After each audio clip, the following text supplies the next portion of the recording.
Hi everyone. Last time we learned how to answer questions, but very simple questions. This time, let's learn how to answer questions that are not that simple. So again, I have the same paragraph that we read last time. I will read that paragraph to you and I suggest you read it with me. Try and understand it as best as you can. And if you don't understand it after you have read it once, do read it a second time or a third time or as many times as you need to in order to understand it. Once you have understood it, then try and answer the questions that I have for you.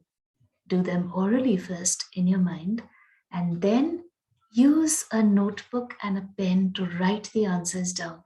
It is very important to write your answers so that you can see what mistakes you have made. And then, more important is to try and rectify those mistakes. So once you have circled your mistakes, correct them, and then learn from them.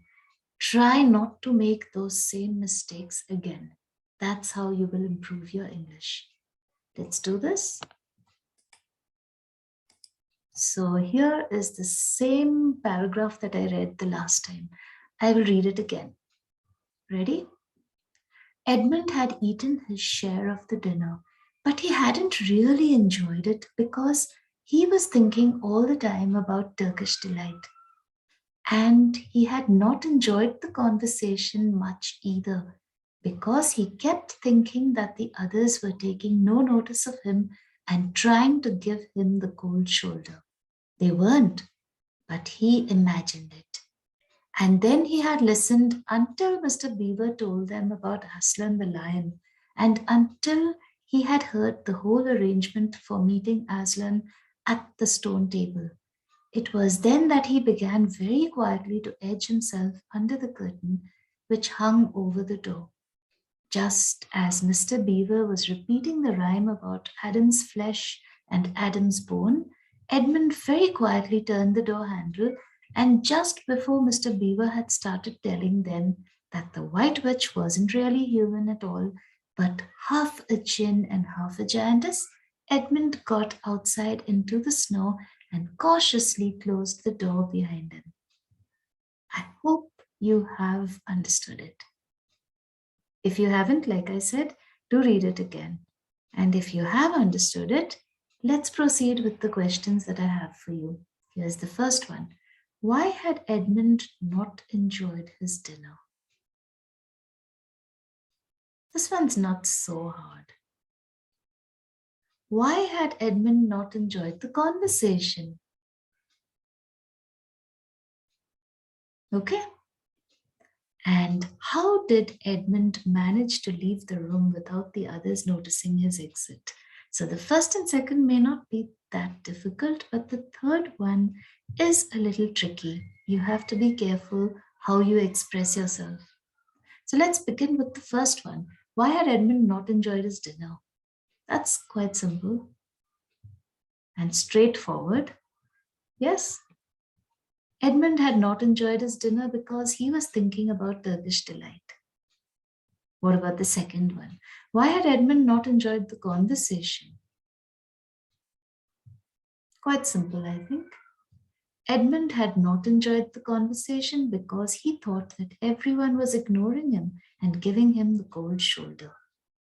Okay, now you have to be careful when you have these kind of answers because there are two parts to this. Edmund had not enjoyed the conversation because he thought that everyone was ignoring him and giving him the cold shoulder.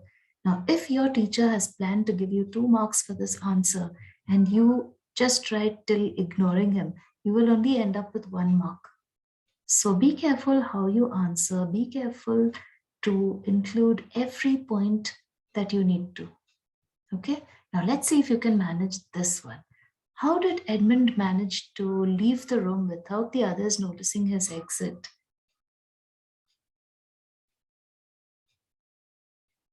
I'll tell you my answer and how I went about it.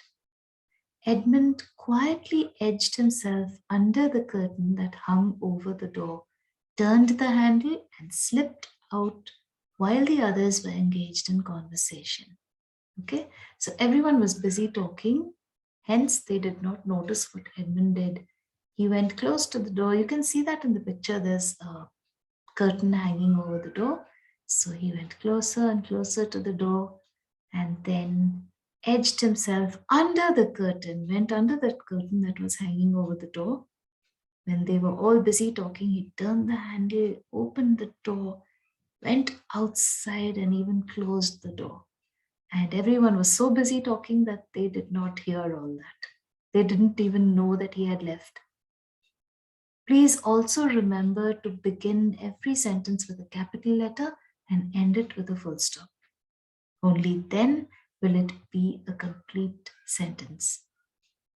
Okay, so I hope you found today's lesson useful. You did?